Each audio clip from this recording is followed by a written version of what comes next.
నడుపుకుంటూ రావడం అదొకటి నడిచినా కూడా భయపడ్డారు అప్పుడు. దానికి అంత వ్యవస్థ ఉంది. ఓ రకంగా ప్రాణం పెట్టేటటువంటి కార్యకర్తలు ఉన్నారు. వైసీపీకి వచ్చిన సమస్య ఏంటంటే కొత్త పార్టీ 14 ఏళ్ల క్రితం పుట్టినా కూడా సరిగ్గా అధికారం చేసింది 5 ఏళ్ళే. అంతకుముందంతా స్ట్రగులే, జగన్ బేస్డ్ మీద నడిచింది.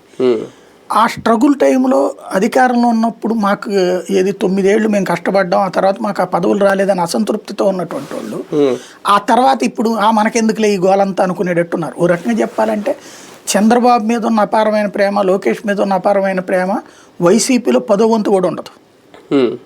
వైసీపీ వాళ్ళకి 10వ వంతు కూడా ఉండదు. జగన్ మీద పెచ్చున్నటువంటి వాళ్ళు వేరేగా ఉన్నారు.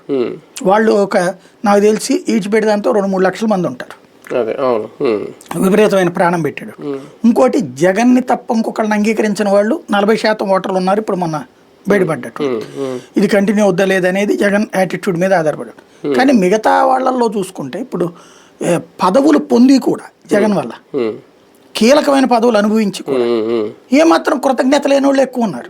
మరి అది జగన్ పొరపాట, ఆ ఎంపిక ఏంటనేది చూసుకోవాలి. అంటే భయపడుతున్నారు వాళ్ళు కూడా. అది భయపడితే ఇంకెందుకు వాడు రాజకీయాలకి అట్లాంటి వాడు దండకు కదా. ఇప్పుడు ఈయన ఇంకోటి ఏంటి, కరెక్ట్ మానిటరింగ్ లేదు. ఇప్పుడు ఫర్ ఎగ్జాంపుల్ మొన్న వరదలు వచ్చినాయి, ఈయన పార్టీ వాళ్ళే జడ్పీటీసీలు జడ్పీ చైర్మన్లు అని తెలియాలి కదా ఈయనకి. మున్సిపల్ చైర్మన్లు లేకపోతే వీళ్ళు ఉన్నారని తెలియాలి కదా. వాళ్ళతో ఈయన